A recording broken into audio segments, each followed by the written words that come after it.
இது மகிமை நேரம். கிறிஸ்துவுக்குள் மிகவும் பிரியமான மகிமை தொலைக்காட்சி நேயர்களை இந்த மகிமை நேரம் நிகழ்ச்சியின் மூலமாக சந்திப்பதில் மிக்க மகிழ்ச்சி அடைகிறேன்.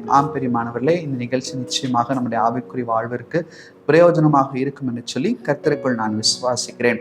கர்த்தர் பாராட்டுகிற இந்த மேலான கிருபைகளுக்காக தேவாதி தேவனை நான் ஸ்தோத்திரிக்கிறேன்.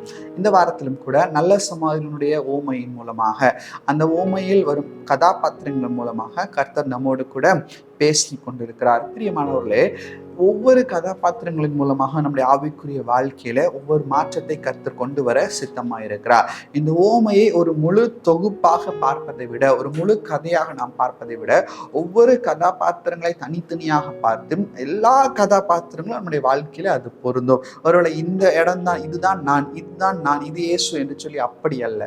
நாம் ஒவ்வொரு இடங்களிலும் இந்த ஓமையிலே நம்மை நாமே பொருத்தி கொண்டு பார்ப்போமானால் அநேகருடைய வாழ்க்கையிலே ஒரு மாற்றத்தை நிச்சயமாக கர்த்தர் உண்டு பண்ண அவர் வல்லவராய் இருக்கிறார். லூக்கா எழுதின சுவிசேஷம் 10வது அதிகாரம் 31வது வசனத்துல ஒரு சம்பவத்தை, ஒரு பாத்திரத்தை நாம் பார்க்கிறோம்.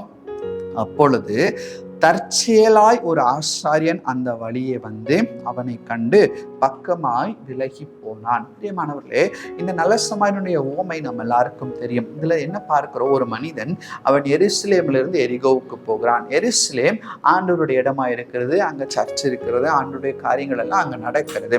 அப்போ இந்த இடத்துல நான் பார்க்க 31வது வசனத்துல தற்செயலாய் ஒரு ஆசாரியன் அந்த பக்கமாய் வந்து என்று சொல்லப்பட்டிருக்கிறது. நல்லா யோசித்து பாருங்க. இப்போ ஒருவேளை இந்த மனிதன் எருசலேமிலிருந்து அவன் எரிகோவுக்கு போகிறதுனால் இந்த மனிதனும் யூதன் தான் என்பதை வேத ஆராய்ச்சியாளர்கள் அவர்கள் சொல்கிறார், இல்ல வேத வல்லுநர்கள் இப்படியாக அவர்கள் கருத்தில் கொண்டிருக்கிறார்கள். இப்போ இந்த ஆசாரியனை குறித்து நாம் பார்க்கும்போது, ஆசாரியன் யார்? கர்த்தருடைய பிரசன்னத்துல ஊழியம் செய்கிறவர், கர்த்தருடைய ஆலயத்துல பணிவிடை, கர்த்தருடைய ஆலயத்துல சகல காரியங்களையும் நடப்பிக்கிறவராய் கூட காணப்படுகிறார். அவர் ஒரு பாஸ்டர், ஒரு பிரீஸ்ட், இப்படியாக நம்ம கருத்தில் கொள்ளலாம். அப்போ இந்த ஆசாரியன் ஒருவேளை அப்ப அவர் எங்க சென்று கொண்டிருக்கலாம்? எருசலேமுக்கு அவர் சென்று கொண்டிருக்கலாம். இல்ல எருசலேமுக்கு தன்னுடைய பணிகளை நிறைவேற்றும்படியாக அந்த வழியாய் தற்செயலா இந்த மனிதனை பார்க்கிறான் என்று சொல்லி சொல்லப்பட்டிருக்கிறது. இந்த ஆசாரியன் ஒருவேளை எங்கிருந்து எங்க சென்றார் என்று சொல்லி முக்கியம் அல்ல.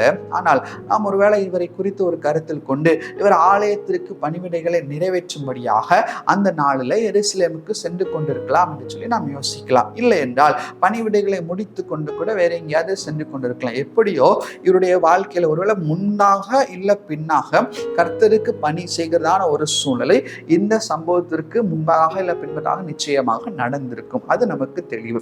இப்ப இந்த ஆசாரியன் என்ன செய்கிறான்? இந்த மனிதனை பார்க்கிறார். இந்த மனிதன் எப்படிப்பட்ட சூழ்நிலையிலே காணப்படுகிறார்? காயப்பட்டு குற்றுயிரும் குலையுருமாய் அவன் இருக்கிறான். அவனுடைய உயிர் போகிற நிலைமை காணப்படுகிறது.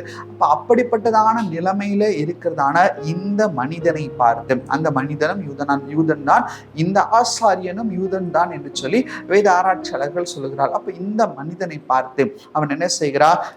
வலசன் அழகா சொல்லுது, தற்செயலாய் அவன் பார்க்கிறான். ஆனால் அவனை கண்டு பக்கமாய் விலகி போனான். அவனை கண்டு பக்கமாய் விலகி போனான். அப்படி என்றால் என்ன?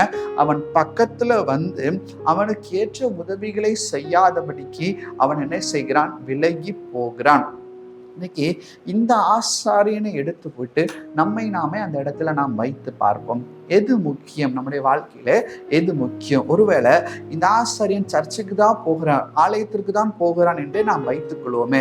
ஆலய காரியங்களுக்கு ஒருவேளை நேரம் ஆகிவிட்டது என்று சொல்லி நாம் வைத்துக் கொள்வோமே.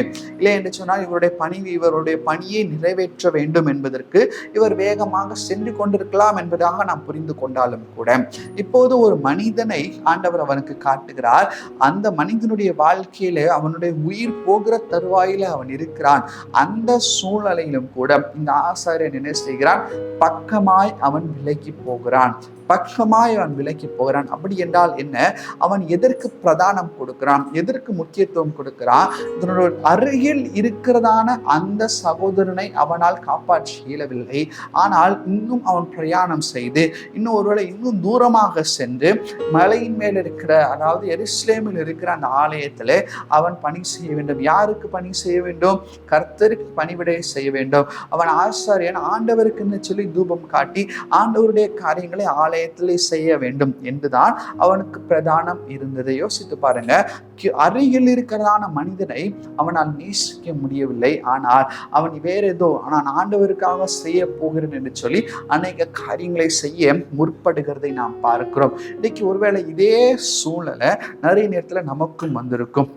நம்ம மிக மிக அருகில யாராவது ரொம்ப முடியாம இருப்பாங்க, இல்லை உணவுக்கு கூட வழி இல்லாமல் இருப்பாங்க. ஆனா அவர்களை நேசிப்பதற்கும் அவர்களுக்கு இயன்ற ஒரு உதவியை, இல்லை ஒரு சின்ன சொற்பமான ஒரு உதவியாக இருந்தாலும் கூட அந்த உதவியை நம்ம ஒருவேளை என்ன செஞ்சிருப்போம், செய்ய முடியாமல் நம்ம தவறி இருப்போம். ஒருவேளை காரணத்தோடு அல்லாமல், இல்லை ஒரு தற்செயலாக தான் சொல்லுது, தற்செயலாக தான் அந்த மனிதனை நம்ம பார்த்திருப்போம். ஆனா தற்செயலாகவே நம்ம என்ன செய்திருப்போம், அந்த மனிதனுக்கு உதவி செய்யாதபடிக்கு நம்ம ஏதோ ஒரு காரியம் தடுத்திருக்கும். ஆனால் வேற யாரோ எங்கிருந்து வருவாங்க, அவங்க நல்ல வெல்த்ல இருப்பாங்க, ஏதோ ஒரு டொனேஷனுக்காக வாங்கன்னு வச்சுக்கோங்களேன், அவங்க நல்ல ஒரு கண்டிஷன்ல இருப்பாங்க. ஆனா அவர்களுக்கு நம்மால் இந்த உதவிகளை, திரளான உதவிகளை நம்ம செய்திருப்போம். அவர்கள் கொடுப்பது தவறு அல்ல அவர்களுக்கு உதவி செய்வது தவறு இல்லை. ஆனால் கர்த்தர் என்ன சொல்லுகிறார், உனக்கு பக்கத்துல அருகில் இருப்பவர்களுக்கும் அதே போல நீ செய்ய வேண்டும். ஆசிரியர் நினைத்திருந்தால் ஒரு 5 நிமிடம் இந்த மனிதனிடத்துல தன்னுடைய நேரத்தை செலவு செய்திருந்தால், ஆனால் அவர் அங்க ஆலயத்துல போய் செய்ய வேண்டிய பணிவிடையை இங்கேயே அவர் செய்தாயிற்று என்று சொல்லிதான் இந்த வசனம் நமக்கு காட்டுகிறது. ஆனால் இந்த ஆசிரியன் அதை செய்ய தவறி போனோம். இப்போ அதே போலதான் இன்னைக்கு நம்ம கண்ட சகோதரன் இடத்துல நம்மளால் அநேக நேரத்துல அன்பு கூற முடியவில்லை. எத்தனையோ பேரை இந்த உலகத்துல நம்ம பார்க்கிறோம், எத்தனையோ காரியங்களை நம்ம பார்க்கிறோம், எத்தனையோ திரளான ஜனங்கள் அழிவுக்கு நேர சென்று கொண்டிருக்கிறார்கள். அவர்களை மீட்டெடுக்க நம்ம என்ன முற்படுகிறோம். ஆனால் அதை விட்டு நம்முடைய காரியத்தை மாத்திரம், நமக்கு என்று சொல்லி ஒரு நாள் இருக்குது, அந்த நாள்ல மாத்திரம் நம்ம காரியங்களை செய்ய வேண்டும் என்று சொல்லி நாம பிரயாசப்பட்டு கொண்டிருக்கிறோம். பிரியமானவர்களே, அப்படி நாம் இருக்கக்கூடாது. சண்டே கிறிஸ்தவர்களா மாத்திரம் இருக்கக்கூடாது என்பதை தான் கர்த்தர் சுட்டி காட்டுகிறார். எபிரேயர் 4:15 கூட நம்ம வாசிக்கிறோம், நம்முடைய பலவீனங்களை குறித்து பரிதபிக்க கூடாத பிரதான ஆசாரியர் நமக்கு இராமல் எல்லா விதத்திலும் நம்மை போல சோதிக்கப்பட்டும் பாவம் இல்லாது இருக்கிற பிரதான ஆசாரியரே இருக்கிறார். பாருங்க, நம்மளுக்கு ஒரு பிரதான ஆசாரியர் இருக்கிறார், அவர் இயேசு கிறிஸ்து. இந்த பிரதான ஆசாரியர் ஒரு எடுத்துக்காட்டை நமக்கு வைக்கிறார். பலவீனங்களை குறித்து பரிதபிக்க கூடாத பிரதான ஆசாரியர் அவர் அல்ல. ஆனால் இந்த நல்ல சமாரியன் உவமையில வருகிற ஆசாரியன் இந்த மனிதனுடைய பலவீனங்களை குறித்து அவனால் பரிதபிக்க கூடாத ஒரு நிலைமை வருகிறது. அந்த மனிதனுடைய குற்றுயிரும் குலையுருமா இருக்கிற அந்த மனிதனை அவன் கடந்து போகிறான். இதுதான் இந்த 2 பிரதான ஆசிரியருக்குள்ள வித்தியாசம். இன்னுமாக இந்த ஆசாரியன் எதற்கு முக்கியத்துவம் கொடுக்கிறான் பாருங்க. மத்தேயு எழுதின சுவிசேஷம் 15வது அதிகாரம் 6வது வசனம் 3வது வசனமும் 6வது வசனத்தையும் வாசிப்போமானால், அவர்களுக்கு அது பிரதியுத்தரமாக, நீங்கள் உங்கள் பாரம்பரியத்தினாலே தேவனுடைய கற்பனையை ஏன் மீறி நடக்கிறீர்கள். கர்த்தருடைய கற்பனை என்ன சொல்கிறது, எல்லா மனிதர்களையும் நேசிக்க வேண்டும், ஜனங்களை நேசிக்க வேண்டும் என சொல்லுகிறது. ஆனால் இந்த ஆசாரியன் என்ன செய்கிறான், அவனுக்கு ஒரு பாரம்பரியம் இருக்குது, ஆலயத்தில் போய் காரியங்களை நிறைவேற்ற வேண்டும் என்று சொல்லி கற்பனை செய்து கொண்டிருக்கிறார். அப்ப இந்த கற்பனையினால இந்த மனிதன் என்ன செய்கிறான், இந்த பாரம்பரியத்தினால கற்பனைகளை அவன் மீறி நடப்பதை கூட நாம் பார்க்கிறோம். பிரியமானவர்களே, இன்னைக்கு கற்பனைகளுக்கு நம்ம முக்கியத்துவம் கொடுக்கிறோமா, இல்ல பாரம்பரியத்திற்கு முக்கியத்துவம் கொடுக்கிறோமா யோசித்து பாருங்க. 1 பேதுரு 1வது அதிகாரம் 18வது வசனத்தை கூட நான் வாசிக்கிறேன். 18-19 பார்க்கிறோம், உங்கள் முன்னோர்களில் பாரம்பரியமாய் நீங்கள் அனுசரித்து வந்த வீணான நடத்தை நின்று அழிவுள்ள வஸ்துக்களாகிய வெள்ளினாலும் பொன்னினாலும் மீட்கப்படாமல் குற்றமில்லாத மாசற்ற குட்டியாகிய கிறிஸ்துவின் விலையேற பெற்ற இரத்தத்தினாலே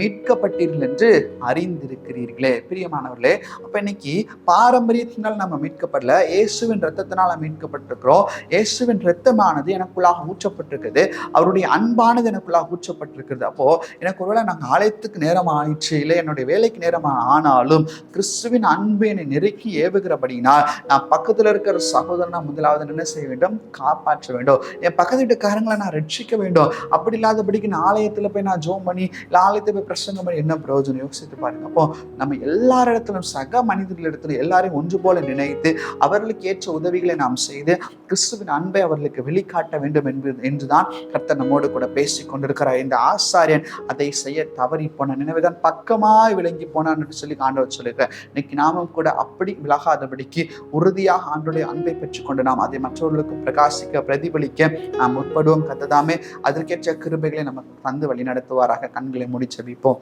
எங்களை நேசிக்கதான் நல்ல தகப்பனே, இந்த நல்ல கர்த்தாவே நீர் பேசி சொன்ன வார்த்தைகளுக்காக நன்றி. இந்த ஆசாரியனை போல பாரம்பரியத்திற்கு நாங்கள் முக்கியத்துவம் கொடுத்து கற்பனைகளை மீறி நடக்காதபடிக்கு ஆண்டவரே, நாங்கள் கண்ட சகோதரத்தில் உண்மையும் உத்தமமாய் நீங்கள் எங்களுக்கு கொடுத்த அன்போடு கூட நாங்கள் நடந்து கொள்ள நீர் எங்களுக்கு உதவி செய்யும்படியா ஜெபிக்கிறோம். உங்களுடைய அன்பின் பாதத்தில் எங்களை தாழ்த்தி ஒப்புக் கொடுக்கிறோம் ஆண்டவரே. இதை கேட்ட ஒவ்வொருடைய இருதயங்களும் மாறுவதாக சுவாமி. பாரம்பரியத்துக்கு மாத்திரமல்ல, ஞாயிற்றுக்கிழமை கிறிஸ்தவர்களாய் மாத்திரமல்ல, எப்போதும் இயேசுவின் அன்பை பிரதிபலிக்கிறவர்களா இருக்க நீங்க உதவி செய்யும்படியா ஜெபிக்கிறோம். மீட்பராம் இயேசுவின் இடைநற்ற இன்ப நாமத்திலே வேண்டி ஜெபிக்கிறோம் எங்கள் ஜெபங்களை நல்ல பிதாவே. ஆமென், ஆமென்.